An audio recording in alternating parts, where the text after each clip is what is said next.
Hello and welcome to another episode of Wannabe Entrepreneur. Today I have another interview. I have an exciting one for you, wannabe entrepreneurs. I have Cody with me. Hey Cody, what's up? Hey, how are you? Super good. Thank you for accepting my invitation. I'm super excited about this. And the way I met Cody, I met you for the first time now. We connected through Reddit. Again, it's the platform that I'm always advocating here in the podcast. And I said that I was looking for someone to interview, or in one of my 1,000 posts sharing and spamming my projects. And Cody said, "Okay, I have a cool project. Maybe we can speak about it." And I'm super excited about it. Yeah, I will kick things off by asking you, Cody, to introduce yourself. Say a little bit about who is Cody for me and for the listeners that don't know you. Yeah, for sure. So, as you said, my name's Cody Howell. I am the co-founder with my wife of Shipping Department. It's a fulfillment center based out of Indiana. And, this project of ours started, out of an extra room in our apartment, actually. Cool. So it hasn't been, this big project from the start. It started off super small. We actually weren't even trying to start a fulfillment center. My background's in marketing and e-commerce and things like that, and Right. it kind of just transformed into its own business. So super cool. Can you expand a little bit more on what the fulfillment center is? a fulfillment center, or sometimes it's referred to as a 3PL, third-party logistics. The easiest way to think about it is, it's kind of like Amazon. People who do lots of shipping will send us their product in bulk. So Okay. They might be ordering off of, Alibaba, or ordering from China, or wherever. It doesn't have to be from there. And they send us their product in bulk. And then we store it and house it. And then as those companies or businesses sell the product, we actually go ahead and then ship it out for them. Right. So it's kind of like, it's a step beyond drop shipping. So instead of, doing drop shipping, this is kind of the next level of, you're starting to bulk buy product, and instead of you opening a warehouse to do it, you would hire someone like ourselves to ship those products out to your customers for you. Right, but you don't offer an interface like a store, a web store. You just do the logistics and the delivering, right? Exactly. Yeah, we do. We focus purely on the logistics. We don't do any selling of our own. That's not to say like we do have, multiple social media channels where we're always trying to, promote what we do and promote some of our customers as well. But, we don't do any of the selling ourselves. I'm super excited because I think this is the first interview that we are actually interviewing someone that is doing something more concrete. So before I interviewed YouTubers, I interviewed people developing apps, and even my podcast is more about software development. So I'm super excited to understand how the business or such a business evolves. So maybe I would start by asking you why this business? How did everything start? How did the idea came to you? Yeah, so that's a good question. So the way that we kind of got into it was, we kind of got to go a little bit before we started. So I've always been, kind of like I said, super interested in business. Like when I was a little kid, I would, open up a store in front of my house and sell popcorn and cotton candy and things like that in front of my house. And I didn't really ever have any clients because no one drove past my house. But I've always, I've always been interested in business and things like that. And so, as I've gotten older, I was like, hey, like I want to hop into e-commerce. So I've always been interested in e-commerce and selling online. Right. And funny enough, I actually met another entrepreneur through Reddit. Shout out to Reddit. But I met another entrepreneur through Reddit who, ran his own online business and needed some help. And so I was like, hey, I'll come help you for free. Like, I just want to learn. Oh, And so okay. so I started working with this guy, and he had a business. He was doing about $800,000 in sales a year. Okay. Um, and so he was working with another fulfillment center, and they weren't doing a great job. And so one of the things that I talked to him about was like, hey, we need to find a better way to fulfill these products because lots of orders are getting messed up. They never answer us. Yeah. They're super slow. And he's like, yeah, we should figure that out. And so we were looking at other fulfillment centers, and really what happened was my wife was like, hey, she was working part-time at another warehouse, and she's like, hey, what if I do this for you? Like, we can just send it all to the house. We have an extra room. I can fulfill all the products out of the house, Yeah. and then I get to make some money from it. I'm like, cool, yeah, that sounds good. I talked to my friend, and he's like, yeah, that's perfect. That'd be awesome. You can totally do that. So my wife ended up being the one who was like, hey, I want to fulfill the products. Right. And so we got everything to our house. We lived on the third story of the apartment complex we lived at. Wow. And so we had to carry 106, 20-pound boxes up 3 flights of Crazy. stairs. And so, but that's kind of how it started, was with my wife fulfilling out of our house. That's Um, such a crazy story. Just for me to understand, because I'm quite a noob in this area.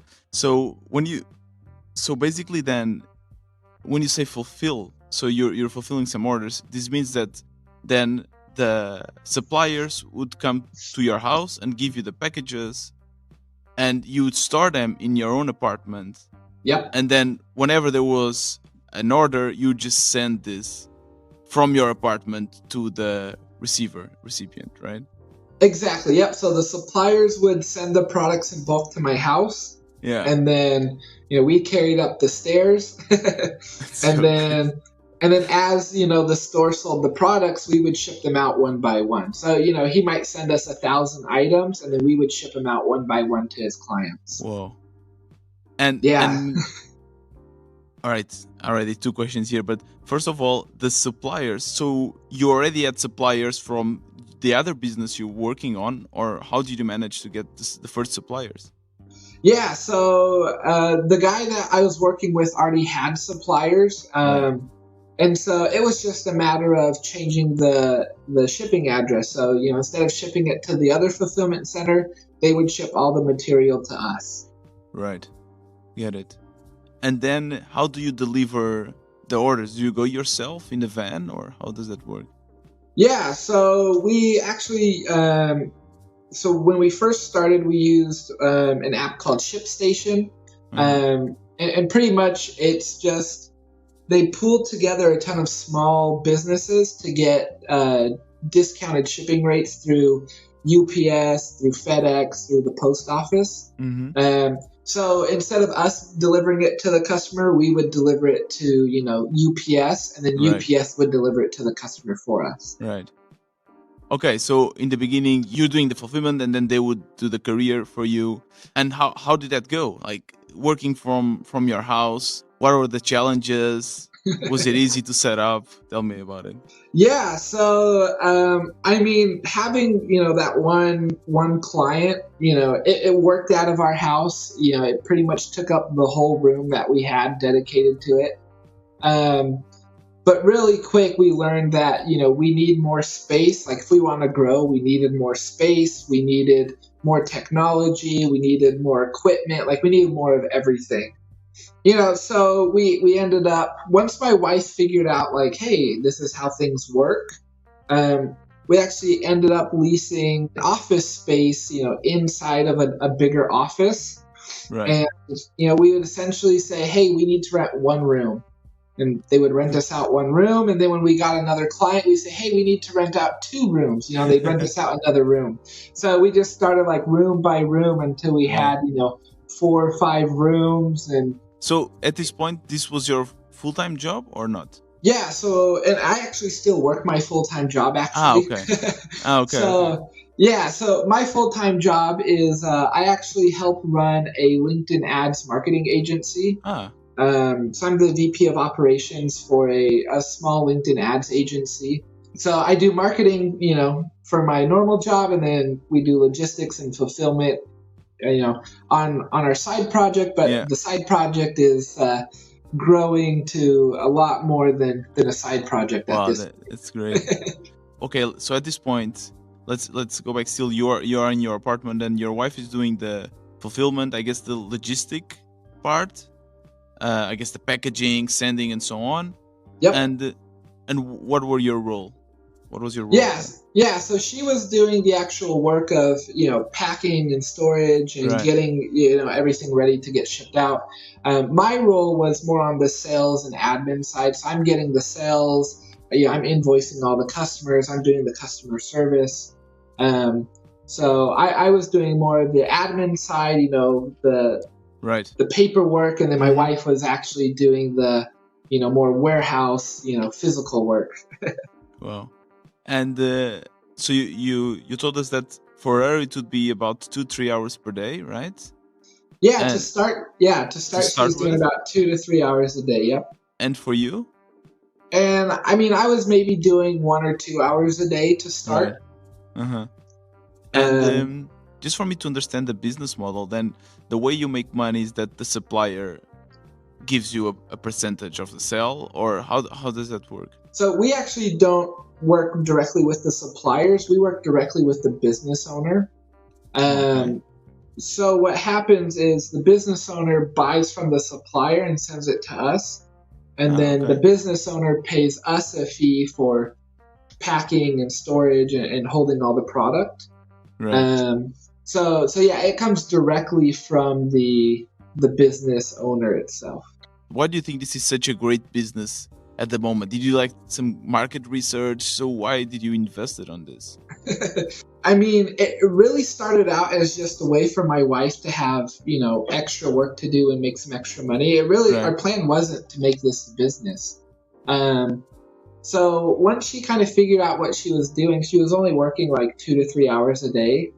And so she asked me like, hey, can you get me some more clients? So I was in a ton of e-commerce groups, and I'm like, yeah, sure, I can ask in some of these e-commerce groups I'm in on Facebook and Reddit, and see if anyone's interested. So that's what I did, and I mean, with very little effort, we got a line of people who were like, oh yeah, I want you to do my fulfillment. I want you to do my fulfillment.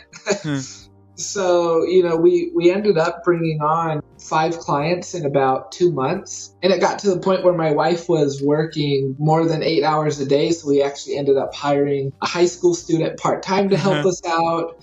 And it just kind of slowly turned into its own business. It really wasn't like us trying to build it. It just kind of happened. Yeah, that's great. You at some point, you don't have any space at your house. You start renting these other office spaces. Did you invest any money yourself, or did you just expand it with the money that you got from your clients? Yeah, so we actually have invested some of our own money into it. So when we first started, it was just like, hey, we're just gonna use whatever this guy pays us to buy stuff.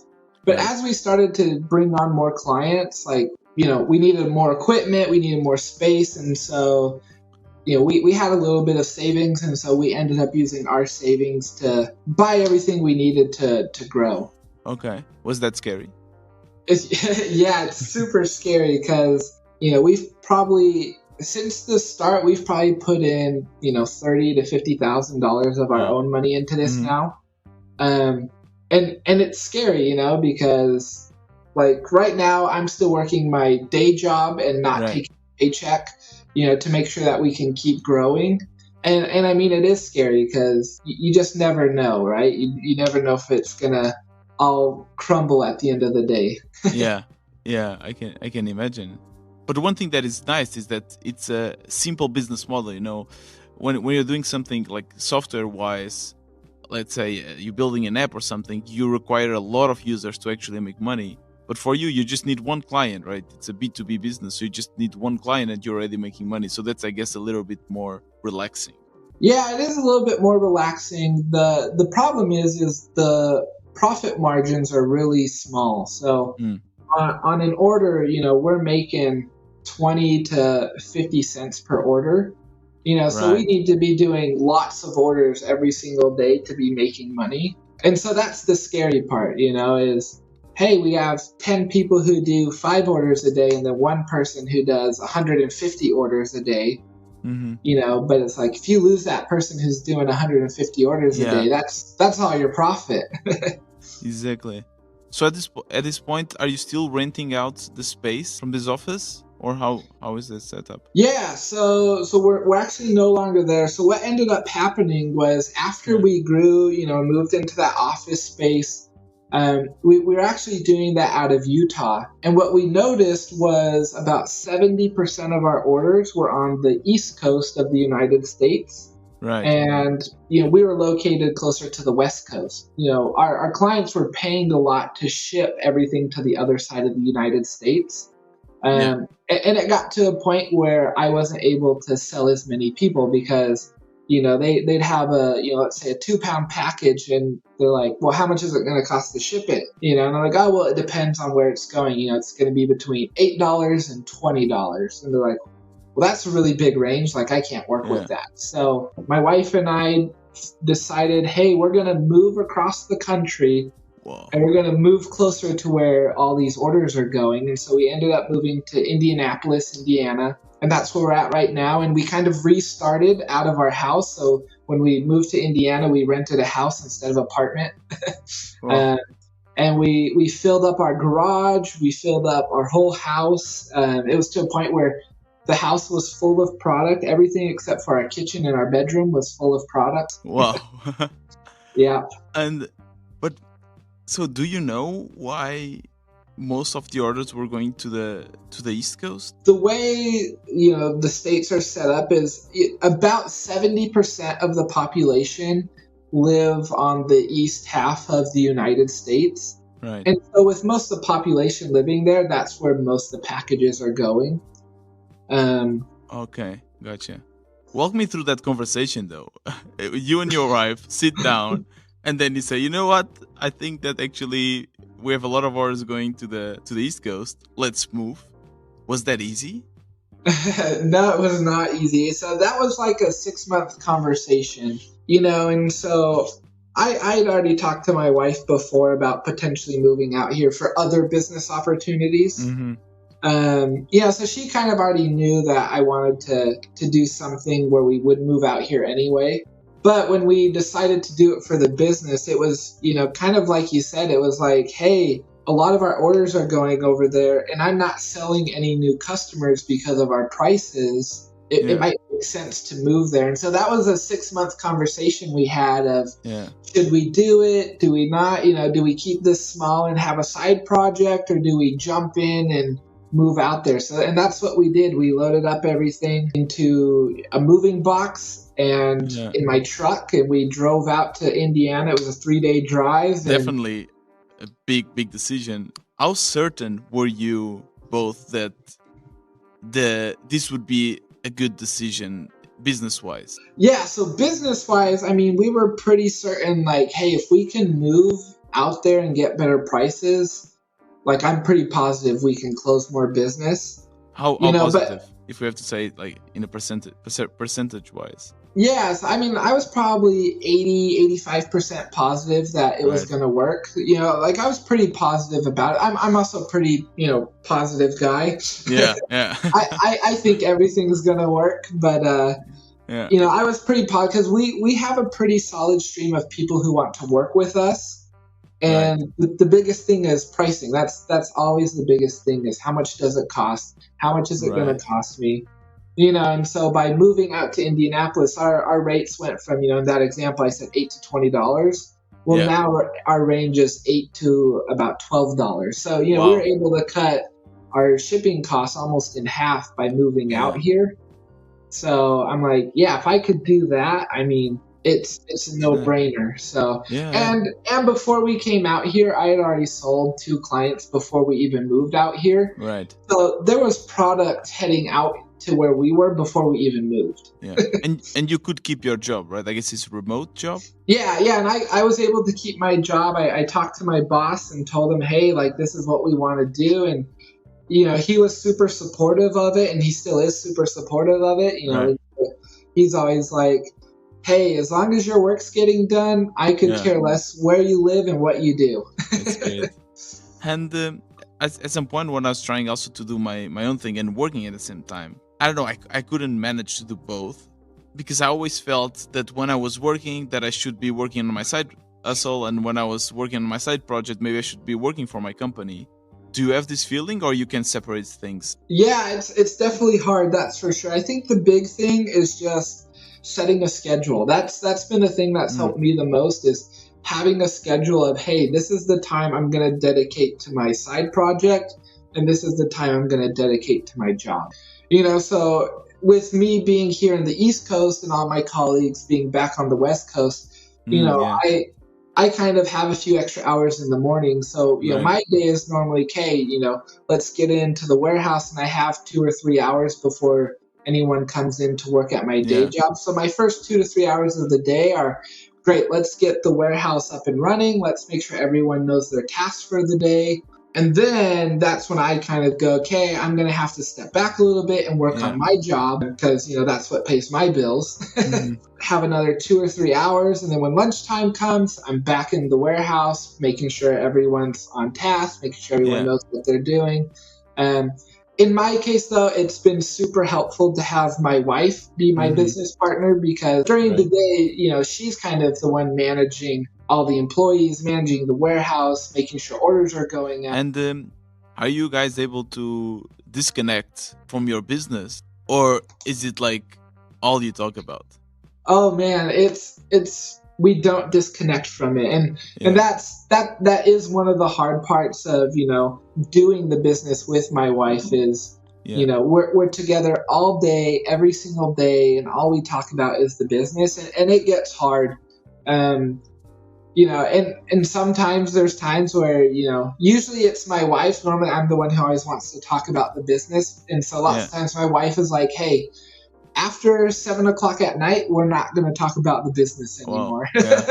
But that's actually kind of the next thing that we're working on is, we've been working in the business for so long that now it's getting to a point where we've grown it enough to where it's okay, how do we get out of the business so we can work on growing it even more and, on the vision of the business. So you moved, you first started in your own house, then you found a warehouse that now it's fully yours in a way. All the space is yours. You're still renting it, right?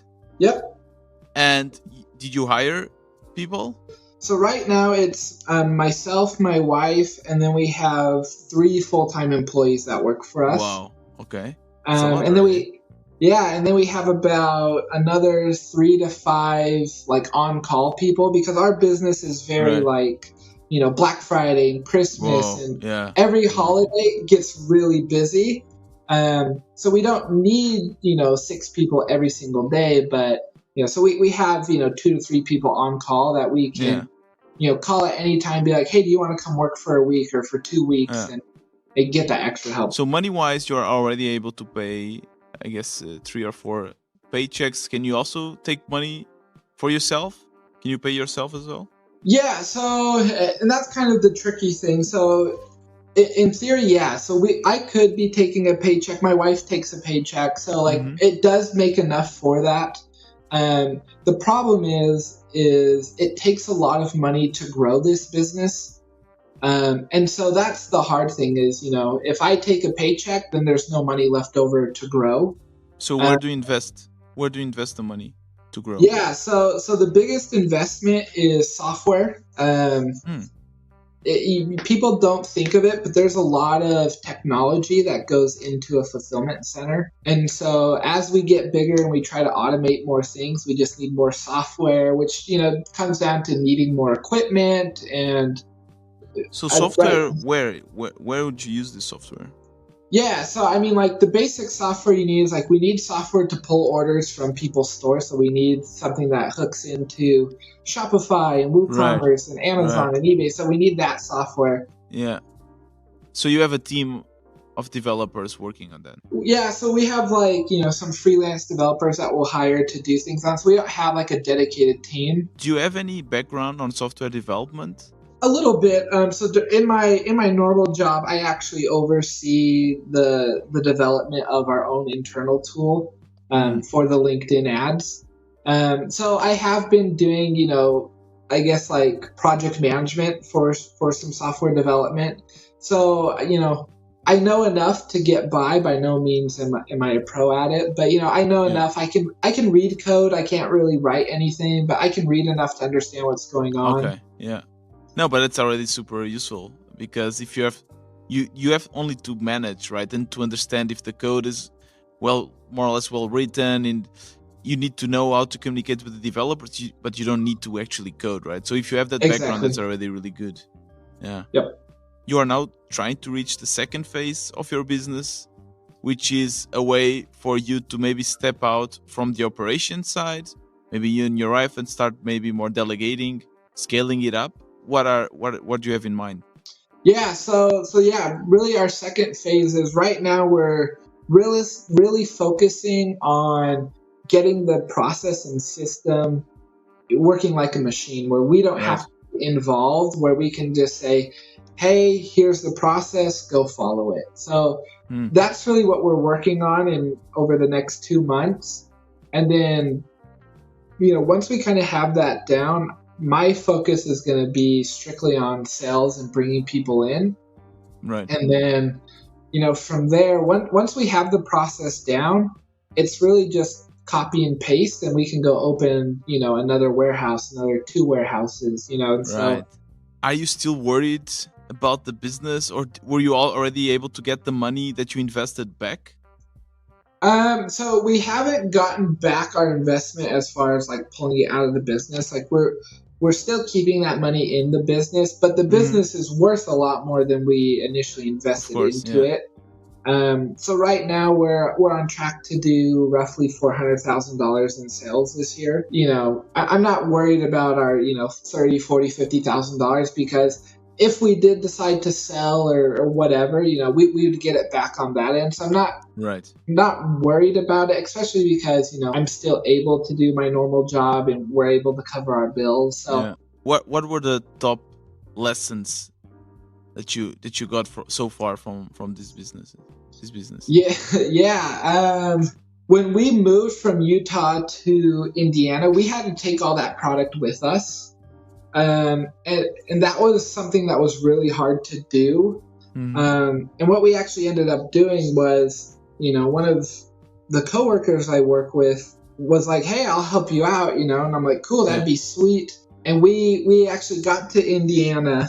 We had been here 3 days, and he texted me like, hey, dude, I don't know that I'm going to be able to help you anymore. What? Yeah. And so we'd been here 3 days. Like our stuff was still packed in boxes. Like I had to fly back out to Utah, rent a U-Haul, and drive back. So in a matter of a week, I drove to Indiana twice. And so it was costly. And then we ended up losing a client because of it, because we didn't send out any of their products for a week. And it cost us, $15,000. It was a pain. It was. So what is the lesson? Yeah, the lesson is I think I'm still trying to figure out what it is. I think it's, if you're going to trust someone with your business, make sure you can actually trust them. Right. Because I thought, hey, I could definitely use some help. We even offered them, like an equity stake in the business for helping out. And even that still wasn't enough. And so I'm like, dang, it was a costly mistake, but I think it just comes down to planning, like, hey, if you're going to make a big move like that, you probably need to plan it out better and have more contingency plans. Like, hey, what happens if your partner quits on you in the middle of the trip? Yeah. No, that's great. I used to work on a startup before, and I was very close with my boss, and that's actually something that he told me, like, I have a plan A, a plan B, and a plan C. You need to think about all the possibilities. Yeah. And that's very mind consuming as well, because it means that you can actually not relax. But what do you think are the qualities in you that make you an entrepreneur, or that you think that make you a good entrepreneur? Yeah, so I mean, qualities in myself, I don't know. I think the big thing, it's really hard to talk about yourself. You know what Yeah, I yeah, mean? yeah, Like, yeah. like I'm not like, oh, I'm the best, because by no means am I the best at anything. But I think the big thing is I'm just like, get it done. Let's figure it out. Like when our partner bailed on us, 3 days after being here, it would have been really easy to be like, okay, well, that sucked. We're done. We're not going to do Yeah, it yeah, anymore. for sure. And my wife was pretty bummed about it. She I was can, like, yeah, man, maybe this isn't the right thing. And in my mindset was, well, I don't know if it is the right thing or isn't the right thing, but hey, I need to go back and get the stuff because we can't not have it. So yeah. my mind is super focused on Get it get done. it done. Yeah, Yeah, pretty much, get yeah, it done. Like, there's no time to waste, and we'll figure it out as we go. I sell stuff before we even have space for it. Like, hey, we'll have a client's like, hey, I need 1,000 cubic feet of space. Do you have that? And I'm like, yeah, we got it. No worries. And our warehouse is full, and yeah, then when they're like, hey, I'm sending it to you, great. Well, now I have to go figure out how to get 1,000 yeah, cubic feet of space. So yeah. You have that salesman mindset, right? yeah, well, that's the thing is, I don't consider myself a great salesperson. Like, Yeah. I don't enjoy sales. Um, I actually enjoy sales for the fulfillment center because I get to talk to other business owners. Right. And I get to talk to them about how their businesses are doing and the Mm-hmm. challenges they're facing, and I'm genuinely interested in what they're doing. And I Yeah. think that helps me be a good salesman at the fulfillment. Yeah. So that's my question. So, what is that? What passions you about this business, to connect with other entrepreneurs? So, what is like the passion behind? Did you try to identify it? It really just comes from, like, I feel like my purpose in life is to help people. Okay. Um, and I would consider myself relatively good at business. And so Mm-hmm. to me, my way of helping people is helping them through their businesses. This purpose that you mentioned of helping people, is this something that you took your time to figure out, or something that you kind of already knew since always? Yeah, no, it's definitely been something that I had to like figure out Yeah. and set time aside to work on. And because I really do think like having a life purpose, it Mm-hmm. really helps you stay motivated when things get tough. Yeah. For example, like, I would love to be rich and have all this money and all that. Like, that's everyone's dream. I don't know anyone who's like, I want to be poor. I don't think that's anyone's goal. But at the same time, I would be okay working for free doing business consulting. Like, I enjoy it that much that I would be Yeah. poor if I did business consulting. That's great. What are your next steps? Are you thinking on keeping your job? Are you thinking on going full time? What are your next steps? Yeah, so my goal is to be able to step out of like working in the operations of the business and focus on sales, and at that point, go full time and leave my job and be Right. able to work off of what we've built with shipping department. So Yeah. so yeah, that's kind of the next steps is once we can kind of step away, kind of go from there and go full time and be able to fully work for myself. Cool. Yeah, Cody, thank you so much for this conversation. It was so interesting. Last question for you. Imagine there are other entrepreneurs starting their business. What would you say? Like, give them a word. What should you say? Yeah, I mean, I think the thing that's helped me the most, and I didn't even make this up, my uncle taught me this, but I'd say sell whatever your product or service is before you even have it. Because, and that's how we started. Like, I sold this guy in fulfillment and we didn't have any space for it. Like, Right. we made room for it in an extra room we had. So it's like, why are you going to go spend 12 months creating this app if no one's going to sign up Yeah. for it. Yeah. You know, like get people sold on the idea first and then go deliver on it, you know. And Yeah. it's kind of counterintuitive, you know, it's kind of reverse thinking, but if you know you have people waiting on you for, you know, your product or service, that's going to motivate you to get it done. Yeah. Definitely. That's a great tip. Cody, thank you so much for this conversation. I had a lot of fun, and it was super nice to learn from your business. I will share your website in the description of this episode, and anything else that you want me to share, it will be in the description, and maybe it will help you to get some clients. I don't know. I have some listeners from the US. It could definitely help. Okay. Thank Yeah, you. no, I thank you, man. And actually, most of our clients aren't from the U.S. Most of our clients are outside of the U.S. All So right, then even better.